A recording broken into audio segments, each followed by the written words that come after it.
पर हमला करने के लिए वहाँ पर हज़ारों की तादाद में लोग इकट्ठा हो गए थे। और ये सब हुआ था मीडिया की वजह से, क्योंकि मीडिया लगातार इस इवेंट को कवर कर रही थी। पूरे इलाके में हाहाकार मचा हुआ था। टेलीकास्ट के ऊपर मीसा भी लगातार नज़र बनाए हुई थी। नियर, अब तुम्हारे पास कोई और चारा नहीं है, बाहर आ जाओ। कीड़ा होते हुए तुम ऐसी बातें क्यों कर रहे हो? क्या बकवास कर रहे हो? मैं कोई कीड़ा वीरा नहीं हूँ। मेरा शक तुम पर जाहिर होने के बाद ही ये हमला हमारे ऊपर हो रहा है, इसलिए ये बात साफ है। फोन स्पीकर पर था और नियर सबसे कुछ कहता है। मैं टास्क फोर्स के सारे लोगों से कहना चाहता हूँ कि कीड़ा आप ही के बीच में मौजूद है। अब आपको ये फैसला करना है कि आप में से कीड़ा आखिर है कौन। टीम को मेरे ऊपर शक हो रहा था। टीम को लग रहा था कि एल भी यही सोचता था कि मैं कीड़ा हूँ, और नियर का भी मेरे ऊपर शक जाहिर करना इस बात की पुष्टि कर रहा था कि शायद मैं ही कीड़ा हूँ। लोग लगातार उस बिल्डिंग में घुसने की कोशिश कर रहे थे। वो उस टीम को खत्म करना चाहते थे जो कीड़ा के पीछे पड़ी थी। नियर से ऑफिसर कहते हैं कि हमें बिल्डिंग जल्द से जल्द खाली करनी पड़ेगी। कितने अजीब लोग हैं।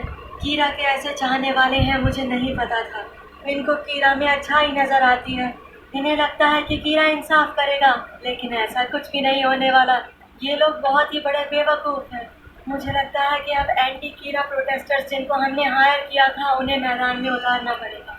हजारों की तादाद में लोग वहाँ पर मौजूद थे, लेकिन तभी वहाँ पर नोटों की बारिश होने लगती है। असल में नियर की यही चाल थी। लाखों करोड़ों डॉलर्स हवा में उड़ रहे थे और लोग उन नोटों को उड़ते हुए देख पागल हो रहे थे। कभी किसी ने इतने पैसे उड़ते हुए नहीं देखे थे। यहाँ तक कि जो मीडिया वाले थे वो भी नोटों के पीछे बावले हो रहे थे। पागल लोग, ये लोग पैसे ऐसे लूट रहे हैं जैसे इनका बाप पैसे उड़ा रहा हो। पैसों के लिए इंसान कुछ भी कर सकते हैं। इंसान कितने लोभी और लालची होते हैं। ये नियर की चाल है। वो लोगों को पैसों में उलझाकर वहां से निकलने की कोशिश कर रहा है। लगातार नोटों की बारिश हो रही थी और मीडिया वाले भी क्राउड से फोकस हटा के नोटों की तरफ जा रहे थे। और ये सब देखकर मीसा अपना आपा खो रही थी। उसे बहुत गुस्सा आ रहा था। हर तरफ इस बात के चर्चे हो रहे थे कि हवा में नोट उड़ाए जा रहे हैं।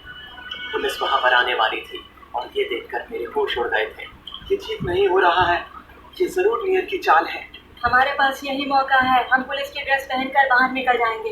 नियर ने अपने आप को इस सिचुएशन के लिए तैयार कर रखा था। अब पुलिस बाहर आएगी और वो उनके साथ मिलकर बाहर आ जाएगा। और अगले ही पल पुलिस बाहर आने लगती है। मैं लगातार नजर गड़ाए बैठा था, लेकिन मुझे नियर कहीं नजर नहीं आ रहा था।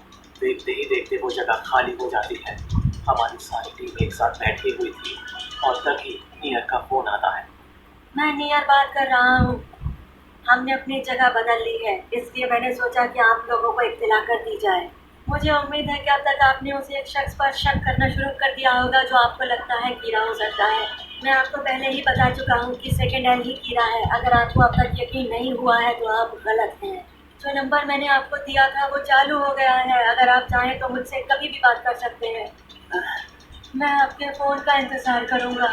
मुझे पता है आप लोग फ़ोन करेंगे। धीरे धीरे टीम का शक मेरे ऊपर बढ़ता जा रहा था। देखिए, अगर आपको लगता है कि आपको नियर के साथ जाना चाहिए तो आप चले जाइए।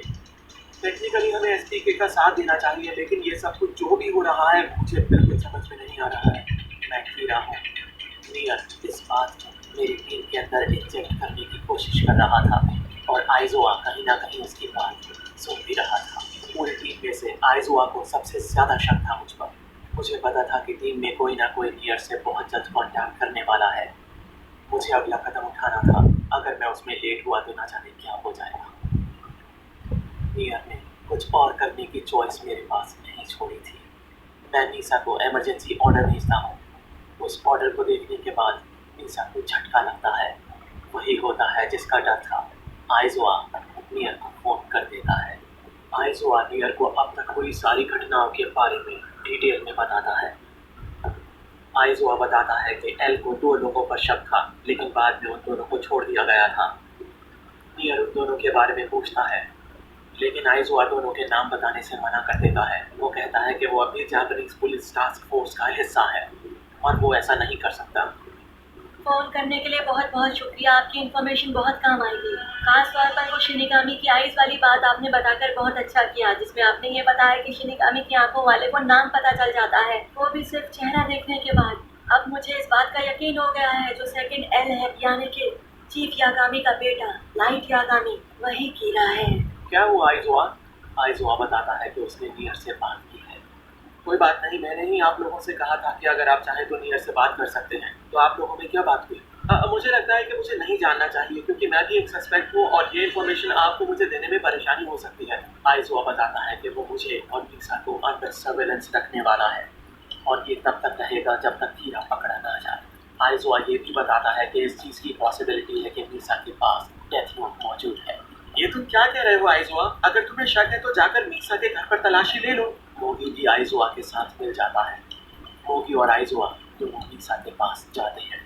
मीसा को मैं पहले ही सब कुछ बता चुका था और मीसा जानती थी कि उसे करना क्या है, और एक्टिंग करने में तो मीसा का जवाब नहीं, ये बात आप भी जानते हैं। तुम लोग जितनी चाहे तलाशी ले लो, लेकिन तुम्हें डेथ नोट कभी नहीं मिलेगी। आइजुआ और मोगी लगातार तलाशी ले रहे थे। वो पूरे घर का चप्पा चप्पा छान मारते हैं। मोगी और आइजुआ को कुछ भी नहीं मिलता। सब कुछ बिल्कुल वैसा ही हो रहा था जैसा मैंने और मीसा ने प्लान किया हुआ था। फिर आइजुआ बोलता है कि वो यहीं पर रुकेगा मीसा के साथ, लेकिन मीसा इस बात पर आपत्ति जताती है। वो कहती है कि मोगी उसके साथ पहले भी रहता था, इसलिए मोगी रुकेगा तो उसे ज़्यादा अच्छा लगेगा। और फिर आइजुआ मोगी को बोलता है कि वही मीसा के साथ रुकेगा।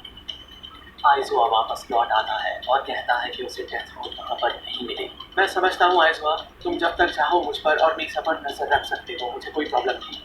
डेमिगावा एक मीडिया पर्सन है और वो इस चीज़ का फायदा उठाता है। वो बेमतलब में कीरा के किंगडम के लिए 4 लोगों को चुनता है और ये बात मुझे समझ में नहीं आती।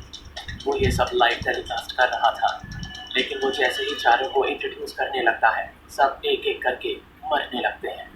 वो सारे लाइव टेलीकास्ट पर मारे जा रहे थे और आखिरी में डेमिगावा का नंबर था।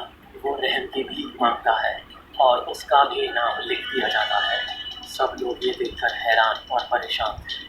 डेमिगावा मर चुका था और ये सब आइजुआ की आंखों के सामने हुआ था। जब ये सब कुछ हो रहा था तो मैं और मीसा दोनों ही उसकी भीड़ के आगे थे। इसे समझ में नहीं आ रहा था। मैंने मीकामी को यूज़ किया था। मीकामी के पास डेथ नोट थी। मीकामी वो है जो कीरा के साथ कंधे से कंधा मिलाकर खड़ा था।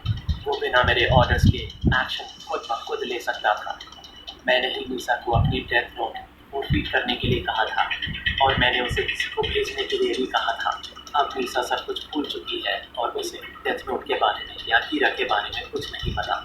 वो एक नॉर्मल इंसान बन चुकी थी। मीकामी खुद भी एक मीडिया पर्सनल था और मैंने खुद उसे चुना था। अब मीकामी मेरे लिए काम करेगा। अब मीकामी मेरे दाहिने हाथ की तरह है।